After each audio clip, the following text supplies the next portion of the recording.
आप सभी को जय मसीह की। आज का वचन है उत्पत्ति की पुस्तक चैप्टर 22 का वचन 8।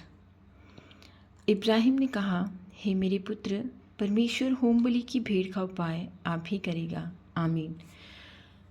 जब इब्राहिम को 100 साल की उम्र में पुत्र के रूप में इसहाक मिला तो परमेश्वर ने उसकी परीक्षा लेने के लिए उसे कहा कि इसे ले जाकर बलि चढ़ा दे। जब उसे बड़ी बलि चढ़ाने के लिए वो ले जा रहा था तो उसने अपने सेवकों को पहाड़ के नीचे ही खड़ा कर दिया और अपने पुत्र को लेकर जब वो ऊपर जाने लगा तो इसहाक ने अब्राहम से पूछा, पिताजी, हमारे पास आग है और होम बलि की लकड़ियाँ हैं, लेकिन हमारे पास बलि तो है ही नहीं। तो अब्राहम ने कहा, तू चिंता ना कर बेटा, परमेश्वर आप ही उसका उपाय करेगा। हमारे पास भी ऐसा विश्वास होना चाहिए भाइयों बहनों। जब हमारे पास कुछ न हो तो हमें इतना विश्वास होना चाहिए कि परमेश्वर पर, कि हम ये कहें कि परमेश्वर आप ही उपाय कर देगा। क्योंकि अब्राहम जो था वो विश्वास का पिता था। उसे जैसे जैसे परमेश्वर ने कहा उसने सारी उम्र वैसा ही किया।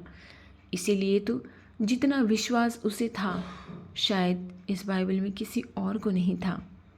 आप विश्वास कीजिए कि जो कुछ उपाय के लिए आपने प्रार्थना की है परमेश्वर उपाय ज़रूर करेगा। आमीन। विश्वास रखिए, वो विश्वास के पिता के समान अब्राहम जो स्वर्ग में परमेश्वर के दाहिने हैं, जो परमेश्वर की सेवा टहल करता है, हम भी उस विश्वास के साथ आगे बढ़ते जाएं।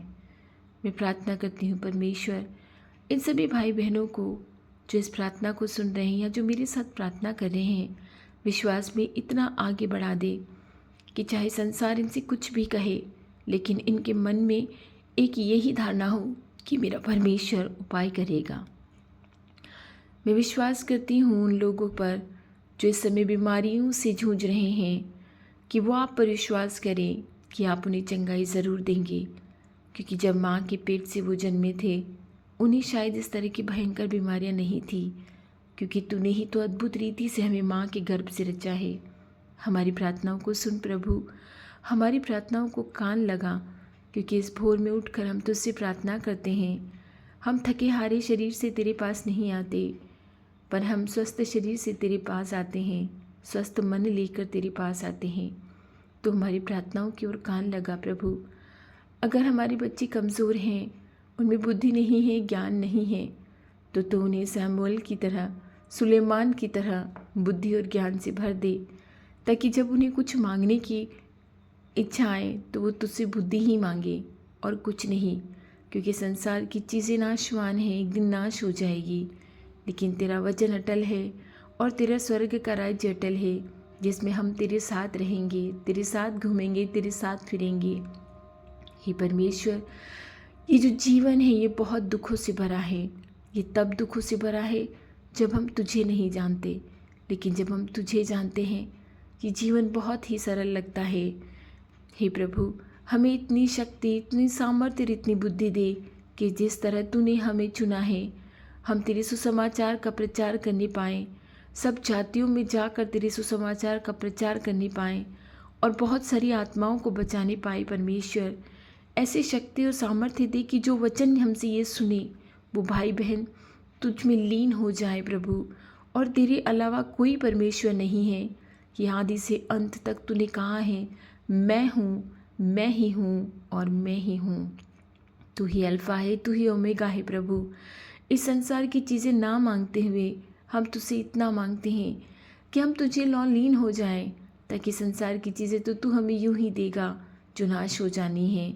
हे परमेश्वर, हमें इतनी बुद्धि और ज्ञान से भर दे कि हम व्यर्थ की बातें ना करें, कि तुझ में लगे रहें, तेरी ही बातें करें और तेरा ही ध्यान धरें, तुझे ही सोचें, हर वक्त तुझे ही सोचें, हर वक्त तेरे बारे में ही सोचें। परमेश्वर, हे प्रभु, मेरी सारी प्रार्थनाओं को मैं तेरे पवित्र पुत्र प्रभु यीशु के नाम से मांगती हूँ और विश्वास करती हूँ कि तू हमारी प्रार्थनाओं को सुनेगा।